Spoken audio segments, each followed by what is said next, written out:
Selamat pagi saudara-saudara. Tema ibadah kita ialah saling menghormati sebagai satu tubuh. Berhubungan dengan tema ini, kami telah memilih sebagai nats pembimbing yang terdapat di dalam Roma 12 ayat 10 berkata demikian, hendaklah kamu saling mengasihi sebagai saudara dan saling mendahului dalam memberi hormat. Kita berdoa. Bapa kami yang di sorga, Bapa yang selalu mengasihi dan menyertai kami semua di setiap waktu. Kami mengucap syukur atas berkat dan pertolongan Tuhan, sehingga saat ini kami dapat berkumpul dan bersekutu di rumah-Mu. Tidak dapat kami ungkapkan betapa besar kasih Tuhan yang Engkau berikan bagi kami. Selain dengan pujian dan penyembahan yang dapat kami berikan, di saat ini kami hendak masuk dalam hadirat-Mu. Suci dan kuduskan hati dan pikiran kami, dan biarlah ibadah ini boleh berkenan di hadapan-Mu. Di dalam nama Tuhan Yesus yang menjadi juru selamat kami yang hidup, kami akan mulaikan ibadah di saat ini. Amin.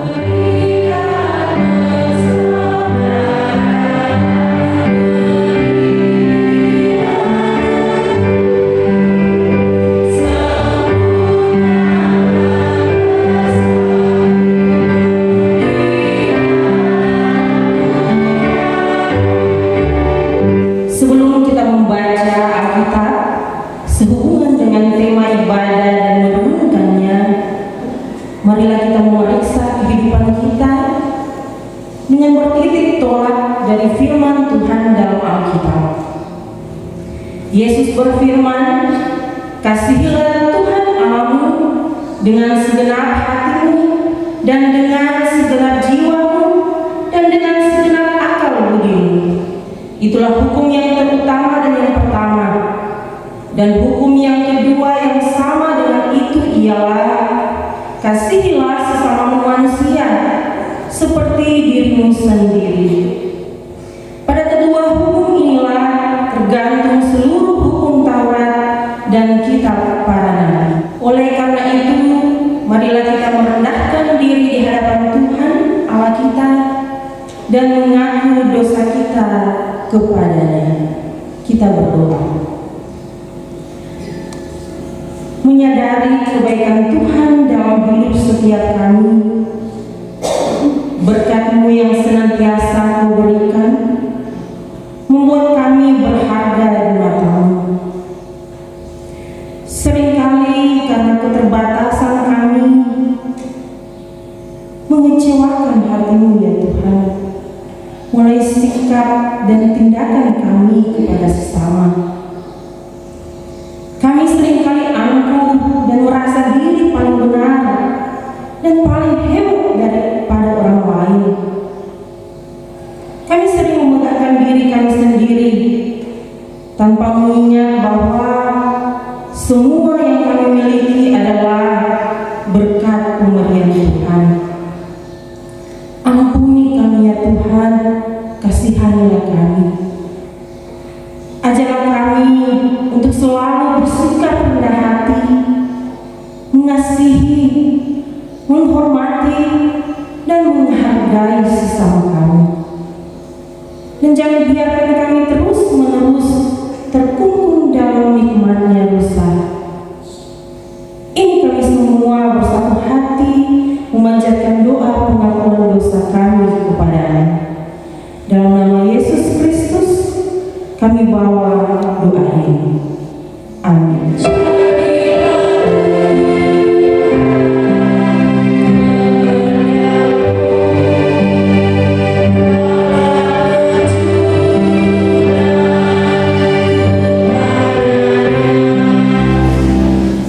Tuhan ialah Allah yang sudi mengampuni, pengasih dan penyayang, panjang dan berlimpah kasih setianya.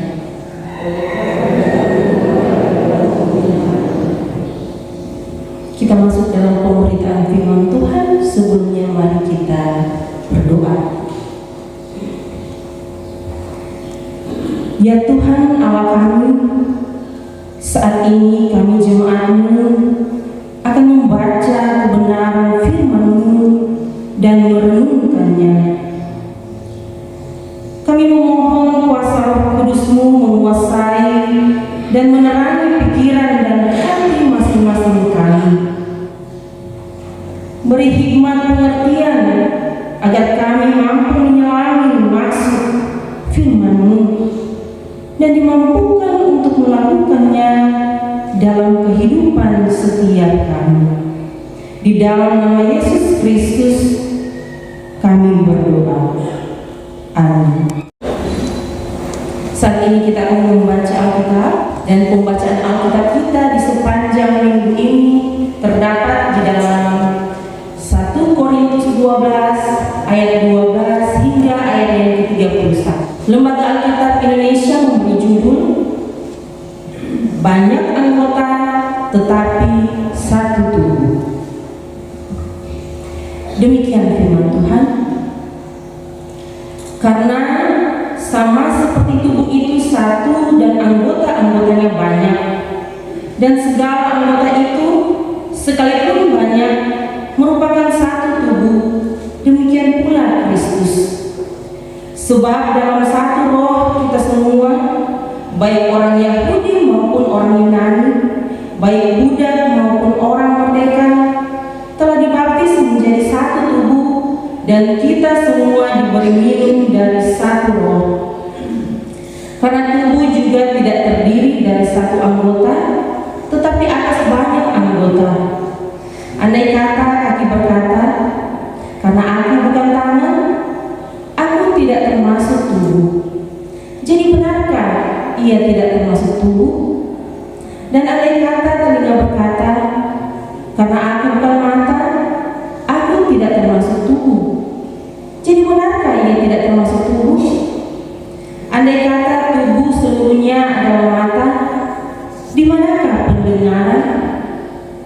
Andai kata seluruhnya adalah telinga, di manakah penciuman? Tetapi Allah telah memberikan kepada anggota masing-masing secara khusus suatu tempat pada tubuh seperti yang dikehendakinya. Andai kata semuanya adalah satu anggota, di manakah tubuh? Memang ada banyak anggota, tetapi hanya satu tubuh. Jadi mata tidak dapat berkata kepada tangan, aku tidak membutuhkan engkau, dan kepala tidak dapat berkata kepada kaki, aku tidak membutuhkan engkau. Malahan justru anggota-anggota tubuh yang nampaknya paling lemah yang paling dibutuhkan. Dan kepada anggota-anggota tubuh yang menurut pemandangan kita kurang terhormat, kita berikan penghormatan khusus. Dan terhadap anggota-anggota kita yang tidak elok, kita berikan perhatian khusus. Hal itu tidak dibutuhkan oleh anggota-anggota kita yang elok.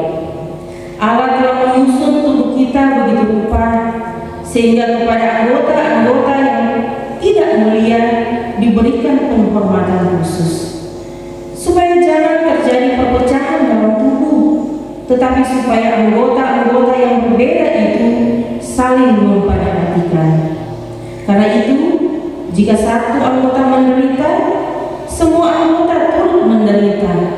Jika satu anggota dihormati, semua anggota turut bersukacita. Kamu semua adalah tubuh Kristus, dan kamu masing-masing adalah anggotanya. Dan Allah telah menetapkan beberapa orang dalam jemaat. Pertama sebagai rasul, kedua sebagai nabi, ketiga sebagai pengajar. Selanjutnya mereka yang mendapat karunia untuk mengadakan mujizat, untuk menyembuhkan, untuk melayani, untuk memimpin, dan untuk berkata-kata dalam bahasa roh. Adakah mereka semua rasul atau nabi atau pengajar? Adakah mereka semua mendapat karunia untuk mengadakan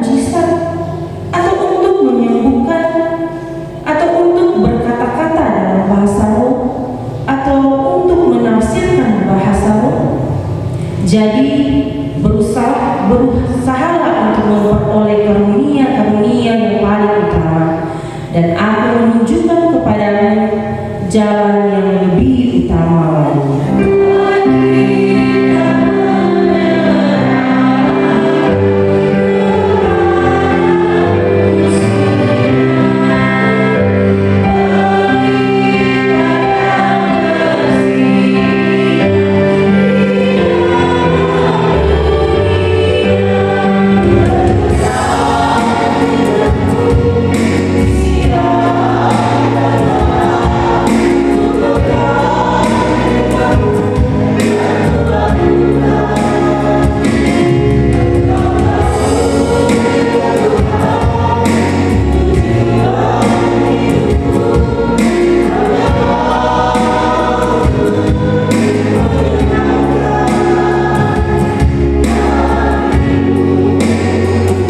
Shalom, damai di hati. Bapak Ibu, saudara-saudaraku yang diberkati oleh Tuhan Yesus Kristus, tema kita di sepanjang minggu ini saling menghormati sebagai satu tubuh. Perbedaan adalah bagian dari kehidupan yang tidak dapat ditolak. Semua yang ada di dunia ini pasti berbeda. Berbeda satu dengan yang lainnya. Bahkan anak kembar sekalipun, walaupun dilahirkan secara bersamaan, pasti berbeda. Perbedaan adalah sesuatu yang membuat dunia ini menjadi indah dan berwarna.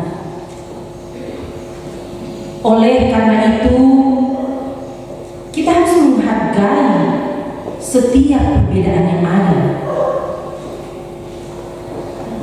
Kita dapat membayangkan betapa membosankan jika semua yang ada di dalam dunia ini adalah sama. Tapi bersyukurlah Tuhan menciptakan perbedaan di segala ciptaannya. Tuhan sangat menghargai perbedaan karena Tuhan sendirilah yang menciptakannya. Tujuan Tuhan sangat jelas, menciptakan perbedaan bukan untuk membeda-bedakan satu dengan yang lainnya.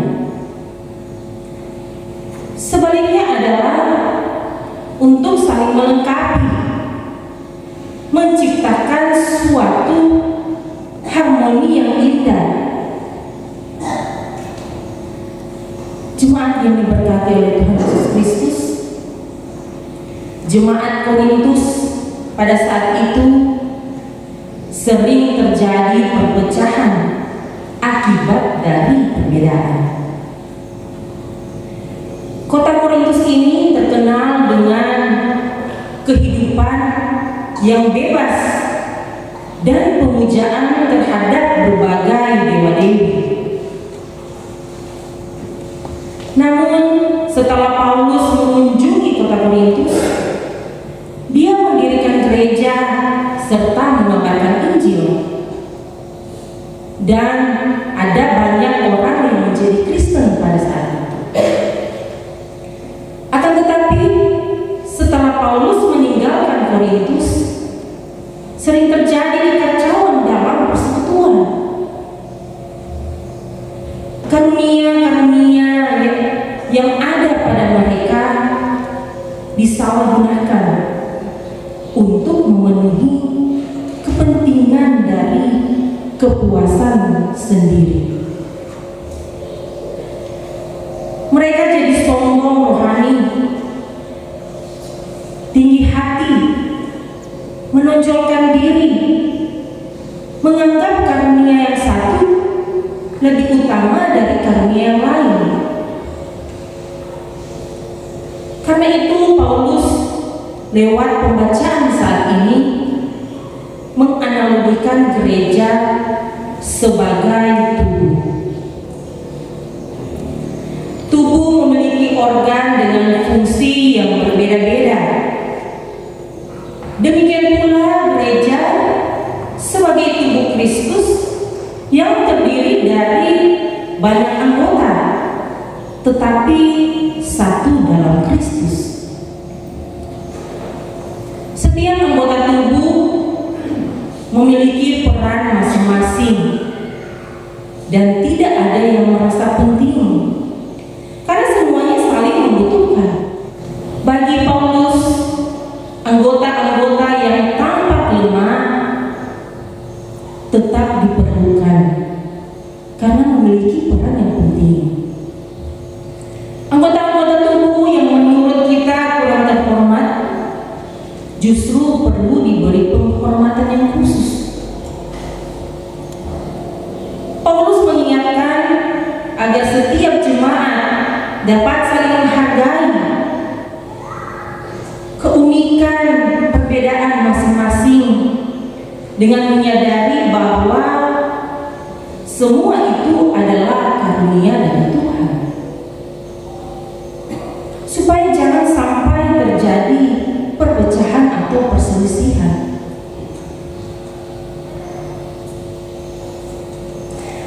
Melainkan saling memperhatikan satu dengan yang lainnya. Jika satu anggota menderita, semua turut menderita. Dan jika satu anggota dihormati, semua anggota turut bersukacita. Sama halnya tubuh manusia. Ketika ada bagian yang sakit, pasti bagian yang lainnya akan terasa tidak nyaman, akan mempengaruhi. Contoh, ketika mungkin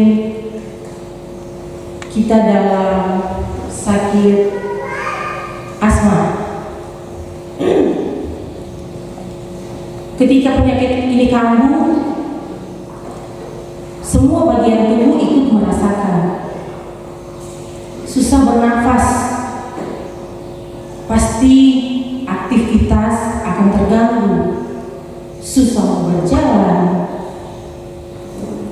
duduk saja, duduk diam, tidak nyaman. Berbicara saja susah karena kurang bernafas satu-satu. Apalagi mau tidur, sangat tidak nyaman.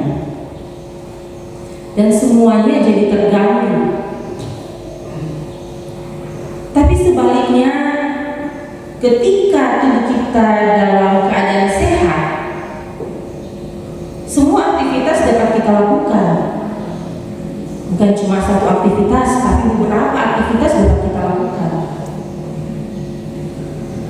Paulus menasihatkan kepada jemaatnya di Korintus bahwa orang percaya adalah satu tubuh Kristus, di mana semuanya harus saling melengkapi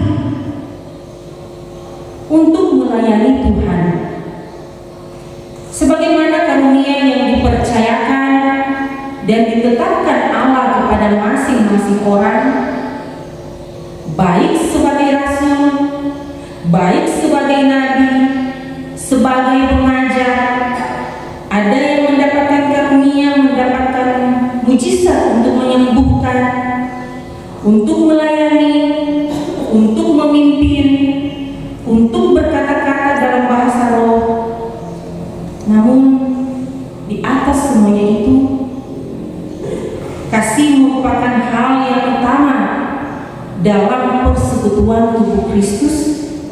Dan dari semua karunia-karunia yang diberikan Allah bagi masing-masing anggota tubuh Kristus,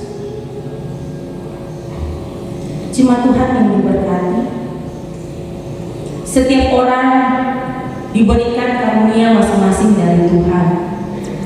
Maka kita tidak boleh merasa minder atau sebaliknya merasa sombong. Kita dapat saling melengkapi sebagai tubuh Kristus. Karena ada begitu banyak pelajaran yang bisa kita kerjakan secara bersama-sama. Nah, saudara-saudaraku yang diberkati, Allah memberikan karunia rohani bagi masing-masing kita bukan untuk kepentingan diri kita sendiri, melainkan untuk melayani sesama. Demikian juga kita telah melayani Tuhan. Segala karunia yang ada pada setiap orang percaya sesungguhnya itu kekayaan pelayanan gereja Tuhan yang bersumber dari Allah sendiri untuk dipergunakan bagi kepentingan dan kemajuan pelayanan yang mempersatukan dan mengutuhkan, yang memperkaya pelayanan dan kesaksian gereja. Karena itu kita perlu berhati-hati, jangan menyalahgunakan karunia yang Tuhan berikan dan disalahartikan demi kepentingan diri sendiri.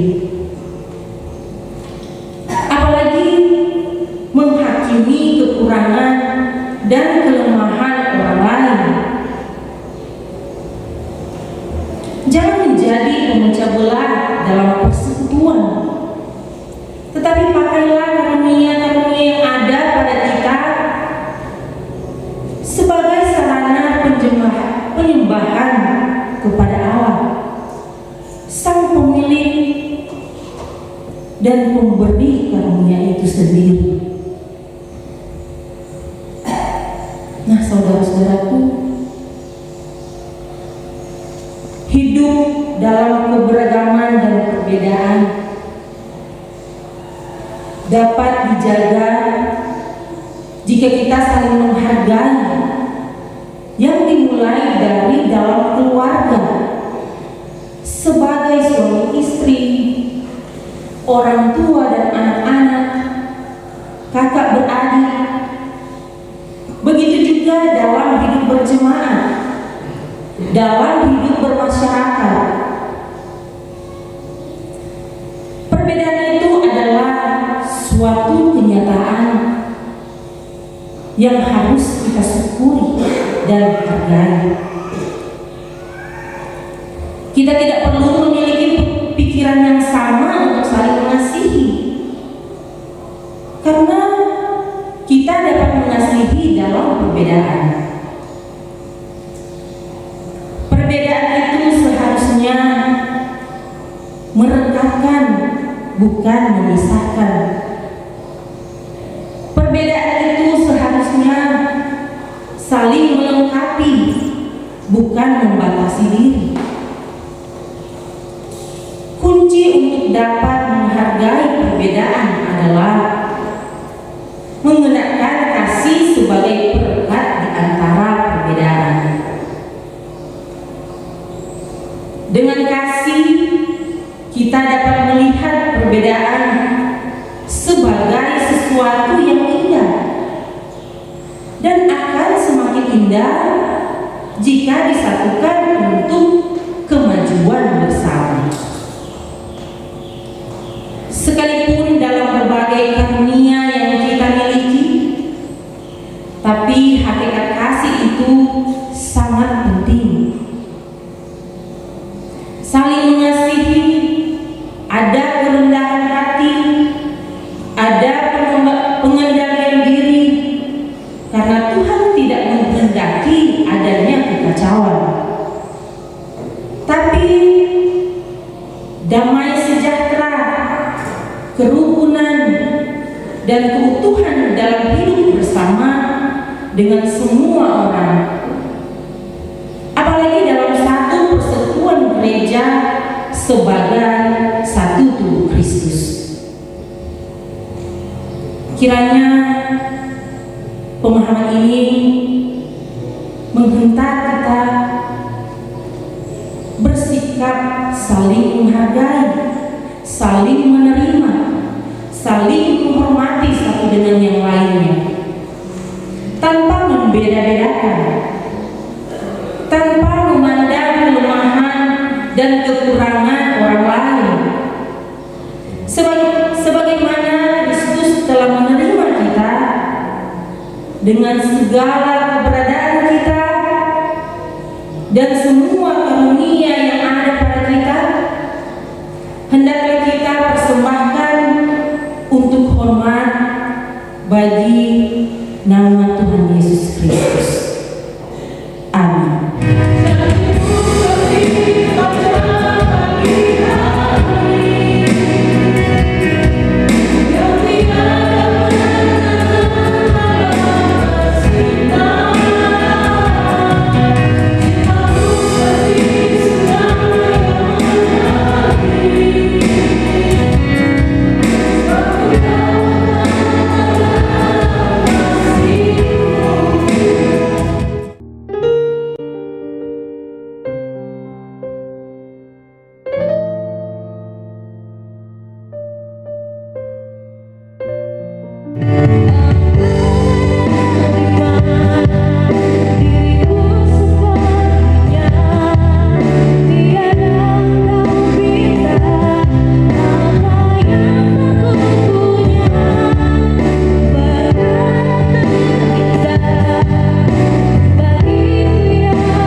Di depan kita telah berdiri saudara-saudara kita yang bersedia untuk dilantik sebagai panitia hari raya gereja tahun 2023 sampai 2024, agar menjadi nyata kepada kita bahwa mereka bersedia memenuhi panggilan Tuhan. Apakah saudara mengakui Alkitab sebagai sumber pemerintahan dan sebagai ukuran iman yang benar, bahkan berpegang pada pengakuan iman gereja sebagaimana tercantum dalam kata gereja ini, dan merahasiakan serta mempertanggungjawabkan segala sesuatu yang dipercayakan kepada saudara dalam melaksanakan tugas saudara? Atas pertanyaan tersebut, apakah jawab saudara-saudara?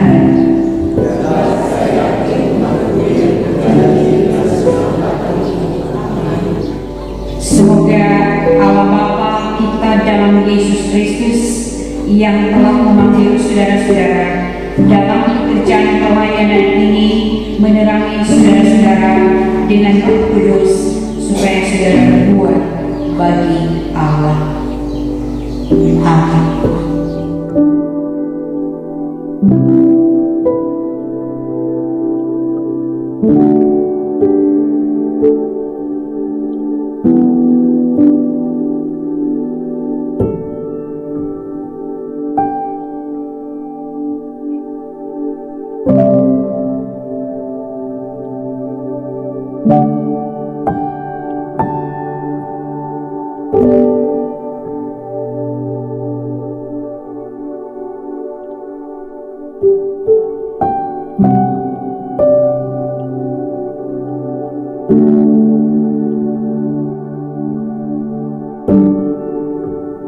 Saudara-saudara, perhatikan nasihat rasuli yang berikut. Filipi 4 ayat 8 hingga 9. Jadi akhirnya saudara-saudara, semua yang benar, semua yang mulia, semua yang adil, semua yang suci, semua yang manis, semua yang sedap didengar, semua yang disebut kebajikan dan patut dipuji, pikirkanlah semuanya itu. Dan apa yang telah kamu pelajari, dan apa yang telah kamu terima, dan apa yang telah kamu dengar, dan apa yang telah kamu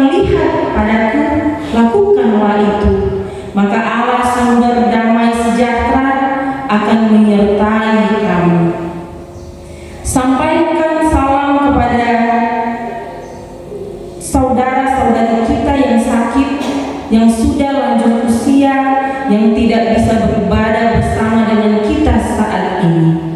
Dan terimalah berkat Tuhan. Kasih karunia Tuhan Yesus Kristus dan kasih Allah dan persekutuan Roh Kudus menyertai saudara sekalian. Thank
you.